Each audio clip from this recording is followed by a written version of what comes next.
तो दोस्तों आज हुई है 16 जनवरी और जो फटाफट बड़ी खबरें मुख्य समाचार सामने निकल के आ रहे हैं दोस्तों, एक एक करके चलेंगे। तमाम बेहद बड़ी खबरें आगे इसी वीडियो में जानेंगे, जहां पर दोस्तों सबसे पहले हम लोगों को बताएंगे किसान आंदोलन से डरी बीजेपी, अमित शाह की हरियाणा सरकार को सलाह, कृषि कानूनों के समर्थन में कार्यक्रम करने से बचे, मचा है हड़कंप। तो वहीं दोस्तों आप लोगों को आगे बताएंगे अडानी समूह पर मोदी सरकार मेहरबान, अडानी को मिले 6 हवाई अड्डे। तो वहीं दोस्तों इस बीच एक और बड़ी अपडेट जानेंगे।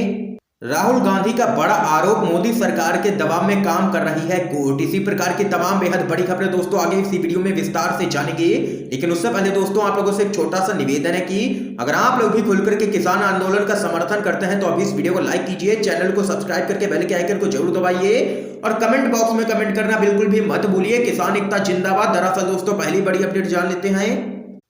एयरपोर्ट कोर्ट सब पीएम समेत 5 लोग जला रहे हैं, चाहते हैं किसानों का खात्मा, बोले हैं राहुल गांधी। आप लोगों को बताते चलें, केंद्र सरकार के नए कृषि कानून के खिलाफ दिल्ली की सटी सीमाओं पर पिछले 2 महीने से किसान लगातार प्रदर्शन कर रहे हैं। इस बीच किसानों के समर्थन में कांग्रेस एक बार फिर से देशव्यापी प्रदर्शन कर रही है।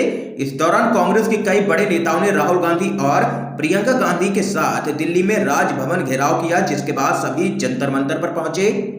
इस प्रदर्शन के दौरान राहुल गांधी ने एक बार फिर से जमकर के प्रधानमंत्री मोदी और भाजपा सरकार पर हमला बोला है। राहुल गांधी ने कहा है कि प्रधानमंत्री नरेंद्र मोदी किसानों का सम्मान नहीं करते हैं और केंद्र के कृषि कानूनों के खिलाफ प्रदर्शन करने वालों को सिर्फ थकाना चाहते हैं ये लोग। कांग्रेस नेता ने कहा है कि एयरपोर्ट हो, कोर्ट हो, सब कुछ पीएम मोदी समेत 5 लोग ही चला रहे हैं मिलकर के, ये सभी किसानों का खात्मा करना चाहते हैं। राहुल गांधी ने कहा है कि लेकिन नरेंद्र मोदी हिंदुस्तान को नहीं समझ रहे हैं, वो सोचते हैं कि किसानों में शक्ति नहीं है और ये 10 से 15 दिन में चले जाएंगे, क्योंकि नरेंद्र मोदी किसान की इज्जत नहीं करते हैं। नरेंद्र मोदी हिंदुस्तान का किसान नहीं डरेगा, नहीं हटेगा और भागना आपको पड़ेगा। ये यहाँ पर राहुल गांधी ने घेरा है प्रधानमंत्री मोदी को और आरोप लगाया है कि कोर्ट भी अब नरेंद्र मोदी के अंडर ही कर रहा है काम और है पूरी तरीके से दबाव में। ये यहाँ पर राहुल गांधी ने आरोप लगाया है। इस बीच एक और बड़ी जानकारी सामने निकल के आ रही है दोस्तों।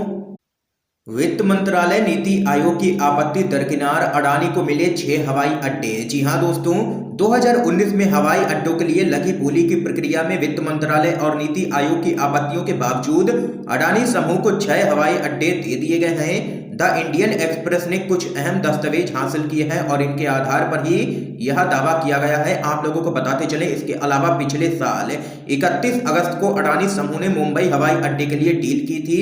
एयरपोर्ट अथॉरिटी ऑफ इंडिया ने बीती 12 जनवरी को इसे भी हरी झंडी दे दी है। तो यहाँ पर दोस्तों देख सकते हैं कि अडानी समूह को मिल चुके हैं 6 हवाई अड्डे और यहाँ पर मोदी सरकार लगातार अपने मित्रों के लिए ही काम कर रही है और निजीकरण की तरफ लगातार मोदी सरकार बढ़ती जा रही है। इस बीच एक और बड़ी खबर जान लेते हैं दोस्तों।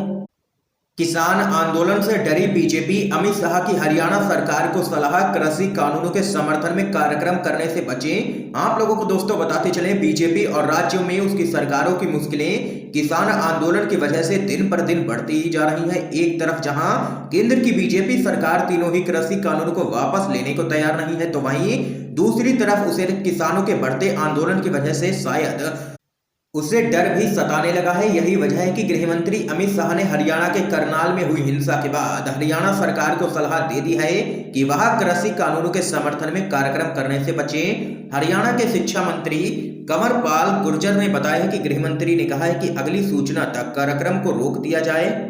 उन्होंने कहा है कि करनाल में जो कुछ हुआ उसके बाद गृह मंत्री ने सरकार को सलाह दी है कि वो किसानों के साथ टकराव को ना बढ़ाएं।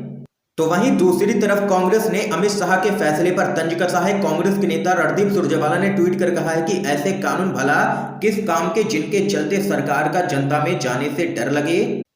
मोदी जी की कौन सी मजबूरी है जो वे अपनी सरकार को लोगों के बीच जाने से तो रोक रही है, पर काले कानून वापस ना लेने पर अड़ी है। देशवासियों को जागना भी होगा, समझना भी होगा, अन्नदाता जाग चुके हैं। ये यहाँ पर दोस्तों देख सकते हैं कि किसान आंदोलन से पूरी तरीके से डरी हुई है बीजेपी। इस बीच एक और बड़ी अपडेट जान लेते हैं दोस्तों। कृषि कानूनों के खिलाफ सड़कों पर उतरी कांग्रेस, राजनिवास के बाहर अलका लांबा हुई हैं घायल। आप लोगों को दोस्तों बताते चलें, कांग्रेस ने पूरे देश में कृषि कानूनों के खिलाफ किसान अधिकार मार्च निकाला और राज्यपाल के निवास का घेराव किया है। ऐसा ही एक मार्च राहुल गांधी के नेतृत्व में दिल्ली में भी निकाला गया। हालांकि यह मार्च एलजी के निवास तक नहीं पहुंच सका, लेकिन इसमें पुलिस और कांग्रेस के कार्यकर्ताओं के बीच में काफी झड़प देखने को मिली है। इसी झड़प के दौरान कांग्रेस की नेता अलका लांबा का हाथ कट गया और उसमें से काफी खून बहा। गौरतलब है कि कांग्रेस कार्यकर्ताओं को रोकने के लिए उपराज्यपाल निवास के लगभग 1.5 किलोमीटर पहले से ही 3 लेयर की सुरक्षा का इंतजाम किया गया था। देख सकते हैं दोस्तों, अब कांग्रेस पार्टी भी किसानों के समर्थन में सड़कों पर उतर चुकी है। इस बीच एक और बड़ी खबर सामने निकल के आ रही है, जान लेते हैं। अर्णब गोस्वामी का व्हाट्सएप चैट हुआ है लीक। प्रशांत भूषण बोले अर्णब को जेल भेजने के लिए ये चैट काफी है। जी हां दोस्तों, आप लोगों को बताते चले, रिपब्लिक टीवी के प्रधान संपादक अर्णब गोस्वामी के व्हाट्सएप चैट का स्क्रीनशॉट सोशल मीडिया पर तेजी से लगातार वायरल हो रहा है। इसमें अर्णब गोस्वामी बार्क के पूर्व सीईओ पार्थो दास गुप्ता से टीआरपी रेटिंग को लेकर के बातचीत कर रहे हैं। तो वहीं अर्णब के खिलाफ सख्त कार्रवाई किए जाने की मांग लगातार हो रही है। सोशल मीडिया पर सुप्रीम कोर्ट के वरिष्ठ वकील प्रशांत भूषण ने अपने ट्विटर हैंडल से अर्णब गोस्वामी के इस चैट के स्क्रीनशॉट को साझा करते हुए उन पर जोरदार हमला बोला है। आप लोगों को बताते चले, उन्होंने अर्णब गोस्वामी पर आरोप लगाते हुए कहा है कि अर्णब अपने पद का गलत प्रयोग कर रहे हैं और राजनीतिक गलियारों में अपनी पहचान का इस्तेमाल व्यक्तिगत फायदे के लिए कर रहे हैं। प्रशांत भूषण ने आगे लिखा है कि यह बार्क के सीईओ और अर्णब गोस्वामी के बीच हुए बातचीत के स्क्रीनशॉट हैं जो कि लीक हो चुके हैं। इन स्क्रीनशॉट से अर्णब गोस्वामी की राजनीतिक गलियारों में पहुंच और तमाम साजिशों का पता लगता है। उन्होंने आगे लिखा है, साथ ही यह भी पता लगता है कि किस तरीके से मीडिया और अपनी पोजीशन का बतौर ब्रोकर दुरुपयोग किया गया। वरिष्ठ अधिवक्ता भूषण ने इसके साथ ही कहा है कि कानून के रास्ते पर चलने वाले किसी भी देश में लंबे समय तक जेल भेजने के लिए ये काफी है। देख सकते हैं दोस्तों, प्रशांत भूषण ने गोदी मीडिया पर किया है जोरदार हमला और अर्णब गोस्वामी को लेकर के कहा है कि इसको जेल में डालना चाहिए। इस बीच एक और बड़ी खबर जान लेते हैं दोस्तों।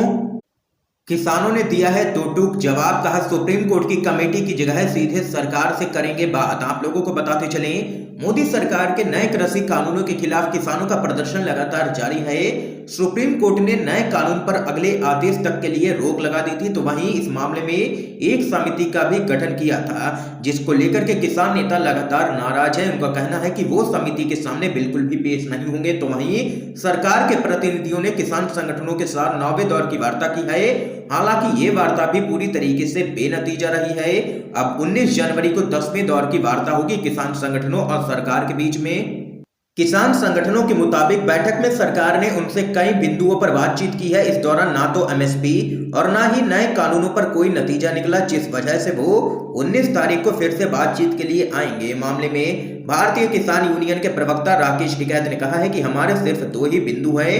पहला तो नए कानून जल्द से जल्द रद्द किए जाएं, वापस हों, जबकि दूसरा एमएसपी पर बात हो। उन्होंने साफ किया है कि वो सुप्रीम कोर्ट की ओर से गठित कमेटी के पास नहीं जाएंगे। टिकैत के मुताबिक उनकी प्राथमिकता एमएसपी है, जबकि सरकार उससे भाग रही है।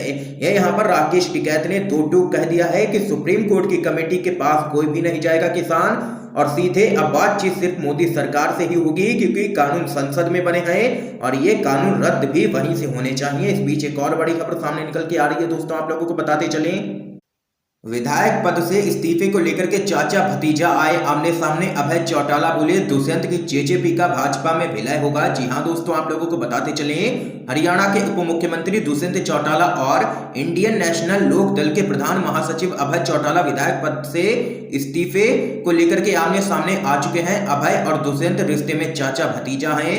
अभय चौटाला ने एलानाबाद क्षेत्र के विधायक पद से इस्तीफा भेजते हुए कहा है कि वे किसानों के मुद्दे पर संवेदनहीन विधानसभा में नहीं रहना चाहते हैं, इसलिए विधायक पद से इस्तीफा दे रहे हैं। तो वहीं अभय चौटाला बोले हैं कि जेजेपी का भाजपा में विलय निश्चित है, पार्टी में भगदड़ की स्थिति है। इसी मुद्दे पर बात करने के लिए अपने विधायकों के साथ दुष्यंत केंद्रीय गृह मंत्री अमित शाह से मिलने के लिए दिल्ली गए थे। दुष्यंत अपनी कुर्सी बचाने में लगे हैं, जबकि विधायक पद मेरे लिए कोई मायने नहीं रखता है। ये यहाँ पर दोस्तों कहना है अभय चौटाला का। पूरी तरीके से चौतरफा घिरते हुए दुष्यंत चौटाला नजर आ रहे हैं। किसानों का दबाव है उन पर कि वो बीजेपी से समर्थन वापस लें। इस बीच एक और बड़ी खबर सामने निकल के आ रही है दोस्तों। बिहार में बढ़ते अपराध पर तेजस्वी यादव का ट्वीट जनहित में जारी, कृपया आप सावधानी पूर्वक घर से बाहर निकलिए। आप लोगों को बताते चलें, बिहार में बढ़ते अपराध को लेकर के नेता प्रतिपक्ष तेजस्वी यादव लगातार नीतीश सरकार पर हमलावर है। नेता प्रतिपक्ष ने एक बार फिर से मुख्यमंत्री को घेरा है। आप लोगों को बताते चलें, अपराध को लेकर के तेजस्वी यादव ने बिहार के सीएम नीतीश कुमार पर ट्वीट के जरिए हमला बोलते हुए कहा है कि माननीय मुख्यमंत्री जी से बिहार संभल नहीं रहा है, अधिकारी उनकी नहीं सुन रहे हैं क्योंकि आरसीपी टैक्स योजना के तहत उनका पदस्थापन होता है, अधिकारी जनप्रतिनिधियों का फोन नहीं उठाते हैं। तेजस्वी यादव ने ट्वीट में आगे लिखा है कि भ्रष्टाचार चरम पर है और कुर्सीवादी सिद्धांतहीन जोड़ तोड़ की सरकार अपना अपना हिस्सा बांट गहरी निद्रा में है। लॉ एंड ऑर्डर को ठेंगा दिखाते हुए अपराधी बिहार में हर दिन बड़ी वारदात को अंजाम दे रहे हैं। तो वहीं उन्होंने ट्वीट कर आगे कहा है कि जनहित में जारी, कृपया आप सावधानी पूर्वक घर से बाहर निकलिए। बिहार की अनैतिक असमर्थ सरकार में विधि व्यवस्था समाप्त हो चुकी है। ये यहाँ पर तेजस्वी यादव ने कानून व्यवस्था के मुद्दे पर लिया है नीतीश कुमार को निशाने पर। इस बीच एक और बड़ी खबर सामने निकल के आ रही है दोस्तों, योगी आदित्यनाथ का कानून व्यवस्था पर कोई भी नियंत्रण नहीं रहा है। ये यहाँ पर कहना है अखिलेश यादव का। समाजवादी पार्टी के अध्यक्ष अखिलेश यादव ने कहा है कि अपराधियों के खौफ के चलते राज्य में डर का माहौल है और प्रशासन तंत्र का मनोबल गिरा हुआ है। अखिलेश यादव ने बयान जारी करते हुए कहा है कि मुख्यमंत्री योगी आदित्यनाथ का कानून व्यवस्था पर कोई भी नियंत्रण नहीं रह गया है। वे सिर्फ सख्त जुबानी बयानबाजी और जांच की थोथी घोषणाओं के जरिए भी कुर्सी की प्रतिष्ठा बचाने तक में असफल हैं। लोगों के जान माल की सुरक्षा उत्तर प्रदेश में भगवान भरोसे है। उन्होंने कहा है कि भाजपा के जंगल राज में महिलाएं एवं बच्चियां सर्वाधिक अपमानित हुई हैं। ये यहाँ पर दोस्तों देख सकते हैं कि कानून व्यवस्था के मुद्दे पर अखिलेश यादव ने घेरा है यूपी की योगी सरकार को। इस बीच एक और बड़ी अपडेट जान लेते हैं दोस्तों, NH-48 पर ही किसानों ने बसाया बड़ा गांव, बोले या तो कानून वापस या हम भगवान को वापस। जी हां दोस्तों, आप लोगों को बताते चलें, दिल्ली का सिंघू और टिकरी बॉर्डर लाखों की संख्या में बुलंद हौसलों के साथ डटे किसानों के लिए चर्चा में है। तो गाजीपुर बॉर्डर टिकैत लैंड बन चुका है। दिल्ली की इन सीमाओं पर किसान जहां लगातार 51 दिनों से डटे हुए हैं, तो वहीं अब शाहजहांपुर बॉर्डर पर भी किसानों को 35 दिन हो गए हैं। यहां के आंदोलन का तरीका अन्य तीन सिंघू, टिकरी और गाजीपुर बॉर्डर से अलग और विशेष है। हालांकि लड़ाई और मांग इनकी भी समान ही है। आप लोगों को बताते चले, शाहजहांपुर बॉर्डर से आप राजस्थान का अलवर और हरियाणा का रेवाड़ी बॉर्डर समझ सकते हैं। आप लोगों को बताते चलें, दिल्ली मुंबई जयपुर के इस हाईवे पर 3 किलोमीटर की दूरी में हजारों किसान 35 दिनों से लगातार डटे हुए हैं। ग्रामीणों ने हाईवे पर ही गांव बसा लिया है। रेवाड़ी और अलवर के आसपास के गांवों के किसानों की तादाद यहां लगातार बढ़ रही है दिन पर दिन। ये यहाँ पर दोस्तों इस समय की आज की तमाम बेहद बड़ी खबरें सामने निकल के आई हैं जो हमने आप लोगों तक दोस्तों पहुंचाई हैं। वीडियो पसंद आया हो तो इस वीडियो को लाइक कीजिए, ज्यादा से ज्यादा शेयर कीजिए ताकि आप सभी के दोस्त भी इन खबरों को जान सकें। वीडियो देखने के लिए दोस्तों आप सभी का बहुत बहुत धन्यवाद।